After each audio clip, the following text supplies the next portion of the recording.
Hello and welcome back. Today we're going to be looking at some of the tensions that are going to show up in the Middle East and the Soviet bloc following the end of the Cold War, and also looking at immigration trends from the 1980s to the 1990s up until present day. So first, what we're looking at here is a map of what was called the Soviet bloc. These are going to be those satellite nations that the Soviet Union had. And as we learned about last time, following the breakdown of the Soviet Union, Mikhail Gorbachev stepping down, what we saw was that a lot of these Soviet satellite nations began to have their own democratic elections. And so we saw all of these countries beginning to get set up. When this happens, we're going to see a lot of tensions. We're going to see some wars that begin to happen in these areas as people fight for control, especially in areas like Croatia, Slovenia, Serbia. What we're going to see in these areas is that you have different ethnic groups and different cultures that are going to be clashing against each other, trying to get control. And so we're going to see a lot of wars break out. We're going to see genocide. We're going to see a lot of really horrendous things that happen. And as we get into more modern history, we're going to see where the Soviet Union has begun to step into some of these because during these early years when the Soviet Union was setting up these satellite nations, the Soviet Union, if you'll remember, set up like people in the government, and they basically set up the governments, and they actually took Russian citizens and had them migrate and immigrate into those countries. And so we're going to see all of these things kind of coming to ahead and to having these problems that we're still seeing in some of these countries today.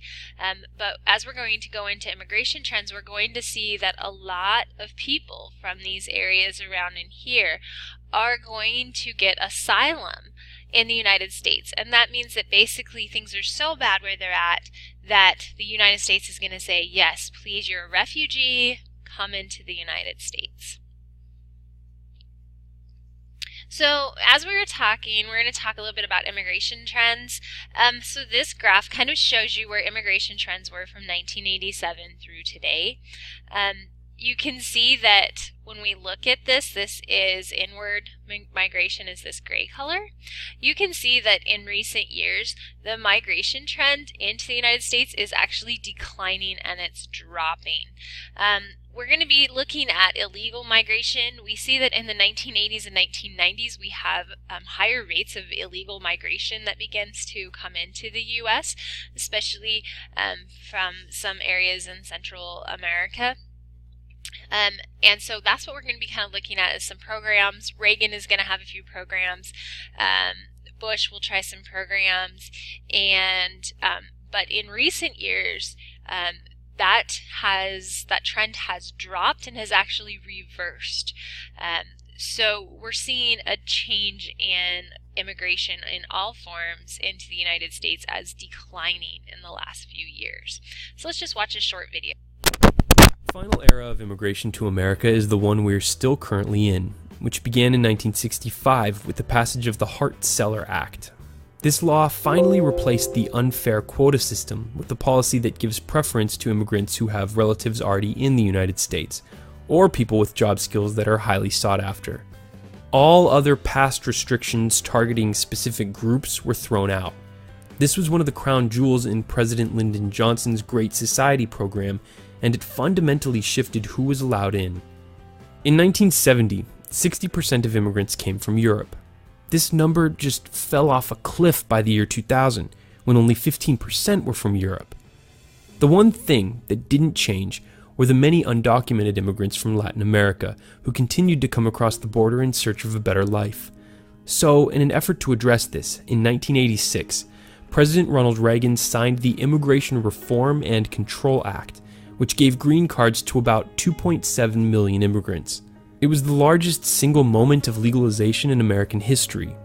As a conservative from the anti-immigration party in modern America, the Republican Reagan compromised in exchange for more restrictions on employers who hire illegal immigrants and tighter border security. But it was a flawed law in a number of ways. Mainly, it didn't effectively fix the broken system that was allowing businesses to hire illegal immigrants in the first place.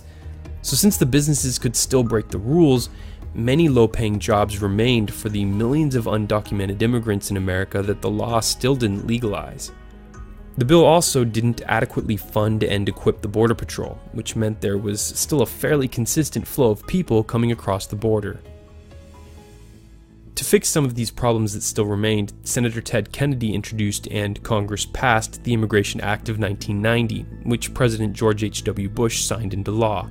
This increased the number of legal immigrants entering the United States from around 500,000 per year to 700,000, an increase of 40%. This bill is also noteworthy because it was bipartisan, with a democratically controlled Congress working with a Republican president to pass major common-sense immigration reform. Since the passage of that 1990 bill, about 1 million immigrants on average legally achieve residence in the United States each year. These are the top 10 countries, ranked by the number of legal immigrants from these countries who came to the United States in 2013, according to the Department of Homeland Security.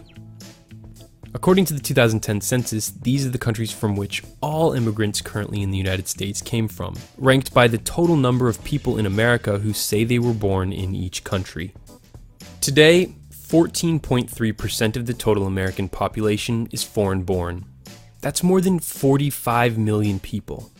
The United States is home to nearly 20% of all the immigrants in the world, and it's estimated that more than 10 million of those immigrants are here illegally, living in the shadows. Thank you for watching. So as you can see from the video, there have been laws put in effect in the 80s and 90s as we saw an increase in illegal immigration from Central America and Latin America. And so we saw where presidents and Congress were trying to kind of crack down on illegal immigration through businesses that were hiring illegal immigrants, and at the same time open up citizenship to more immigrants. And so that trend up to today, and now we've talked about, that trend is on a decrease throughout now. So you might hear of something called the visa lottery.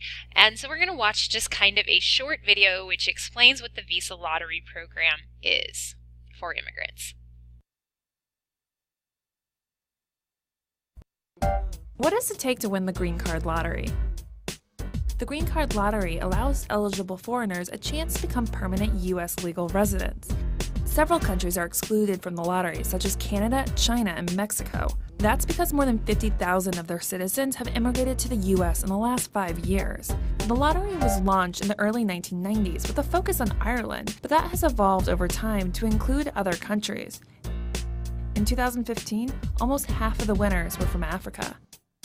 There is no fee to apply, and the State Department selects winners at random each year from as many as 50 million applicants. No matter how many people enter, the lottery only awards up to 55,000 visas a year. Applicants who win must prove that they are high school graduates with at least 2 years of work experience. The State Department conducts a vetting process and in-person visa interviews. Applicants who make it through the process are issued visas to the U.S. along with their spouses and children. Winners enter the country as legal permanent residents with almost no strings attached. So that was just kind of a short overview of the visa lottery program, and this is where non-citizens can apply from foreign countries to get a visa. Visas are so that people can live legally in the country, they can work in the country, and it can become a step to becoming a citizen in the United States, or it could be just to work. And so those are just a little bit about the visa lottery system. So question. Which issue related to Mexico became a major topic beginning in the 1990s? And really we could say almost the 80s. Is it trade or illegal immigration? Next question. Explain in a few sentences the visa lottery. Just give me a couple of sentences about the visa lottery that you learned. Something that maybe stood out from the video. Question. What is the current trend in immigration since the early 2000s? A. The number of immigrants coming to the U.S. is down. Or B. The the number of immigrants coming to the U.S. is up.